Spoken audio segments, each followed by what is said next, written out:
वैष्णव ज्ञानोबारायांना. 5 वर्षाचे ज्ञानोबाराय, छोटीशी मुक्ताई, लहानशे सोपान काका, निवृत्ती काका आहेत. आणि त्या दिवशी विठ्ठलपंत पैठणमध्ये आहेत. का भीक मागत होते, दयेची याचना करत होते त्या धर्ममार्तंडा समोर. माझ्या मुलांचा अधिकार त्यांना मिळू द्या, माझ्या मुलांना सुद्धा न्याय मिळू द्या, माझ्या मुलांना समाजात वागण्याची मुभा द्या.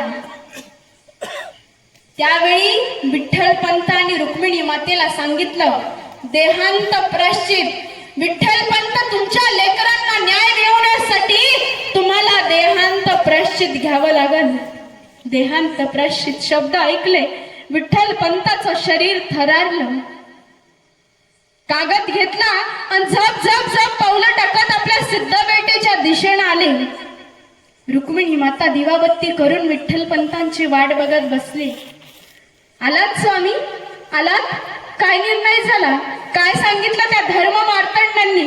आता होणार ना आपल्या मुलांच्या मुंजी? आता घेतील ना त्यांना समाजात? घेतील रुक्मिणी, पण त्यासाठी एक करावं लागल.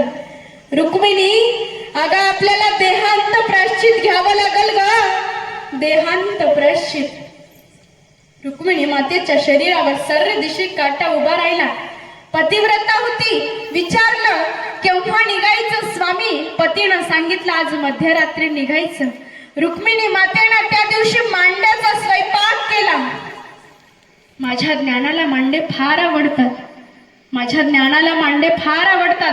मांड्याचा स्वयंपाक केला, एक घास घेतला, माझ्या मुक्तेच्या तोंडात घातला.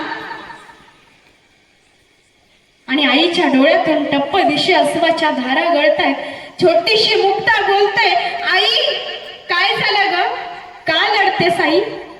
अहो बोलता पण नाहीयेत, बोबडे बोबडे बोल तिचे. का लढतेस गाई? काही नाही बाळा, डोळ्यामध्ये कचरा गेला म्हणून रडू आलो. एक घास घेतला, माझ्या ज्ञानदादाच्या तोंडात घातला. एक घास घेतला, निवृत्ती दादाच्या तोंडात घातला. एक घास घेतला, सोपान काकाच्या तोंडात घातला. मुलं जेवली, मुलं झोपी गेली. आणि त्या रात्री रुक्मिणी मातेनं कस तरी घास घेतला शेवटचा. रुक्मिणी माता झोपी गेल्या. विठ्ठलपंत दिवाबत्ती करून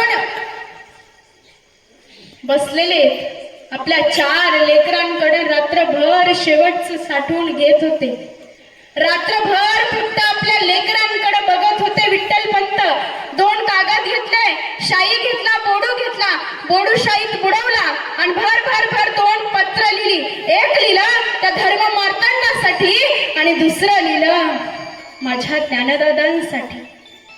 पत्र देवाऱ्यात ठेवलं आणि रुक्मिणी मातेला आवाज दिला, रुक्मिणी उठा, जायची वेळ झाली. रुक्मिणी उठा.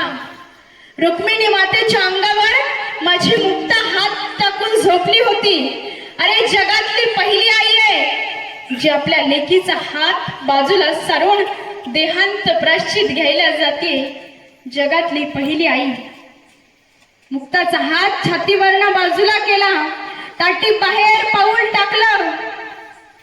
त्या मातेचे पाय ओढत नव्हते, वळून फक्त लेकरांकडे पाहत होती रुक्मिणी माता. रुक्मिणी, नाही यायचं तर नका येऊ, जीव गुंतला ना तुमचा. मी तुमची पत्नी नाही रडते हो.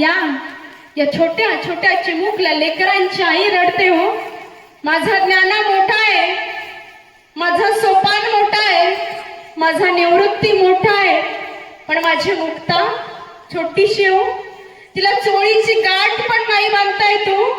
छोटीशी आहे माझी लेक.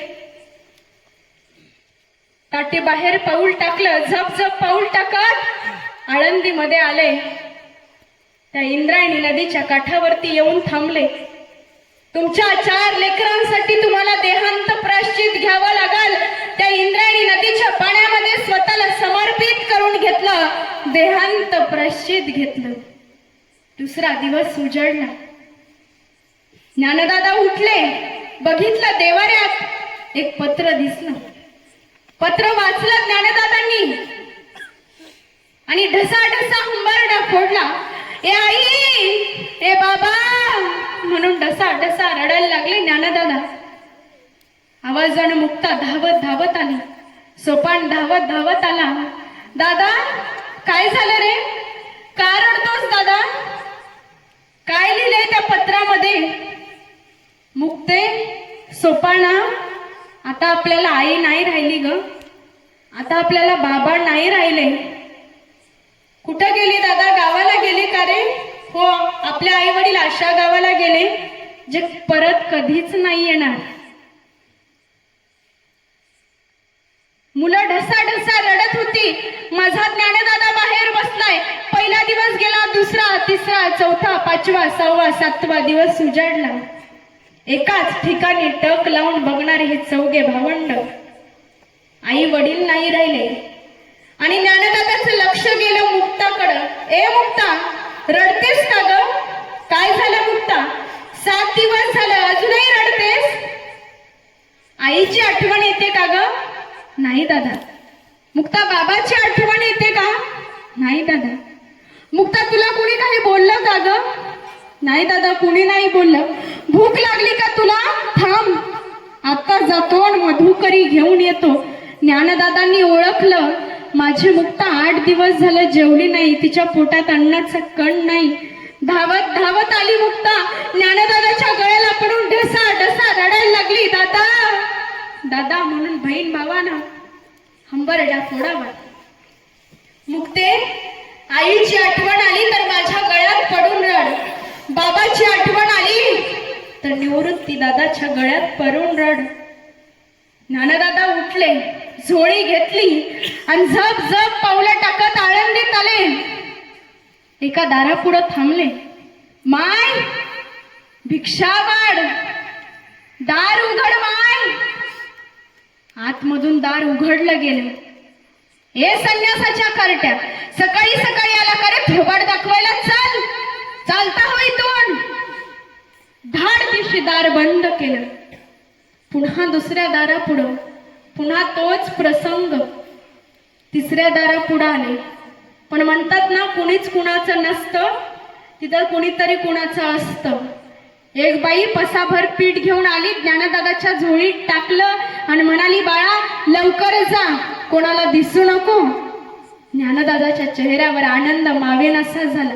माझी मुक्ता 8 दिवस झाले जेवली नव्हती, आता तिला खायला मिळेल. आनंदानं चेहऱ्यावरती हास्य उमटत होतं. झप झप पावलं टाकत सीताबेटीच्या दिशेनं निघाले. तेवढ्यात घोड्यावरून विसोबा खेचर आला. विसोबा खेचरचं लक्ष गेलं झोळीकडं. हे ज्ञान्या, काय आणलंस त्या झोळीत? दाखव इकडं. खरं दिवशी ती झोळी ओढून घेतली. आतमध्ये बघितलं तर काय, कोरडा शिदा. ए संन्यासाच्या कार्ट्या, चोरून आणलंस ना रे हे? चोरून आणलंस म्हणून ती झोळी खाली उधळून लावली आणि चालता झाला. कुणास ठाऊक काय मनात आलं, परत वापस आला आणि त्या सांडलेल्या पिठामध्ये स्वतःच्या पायानं माती कालवली.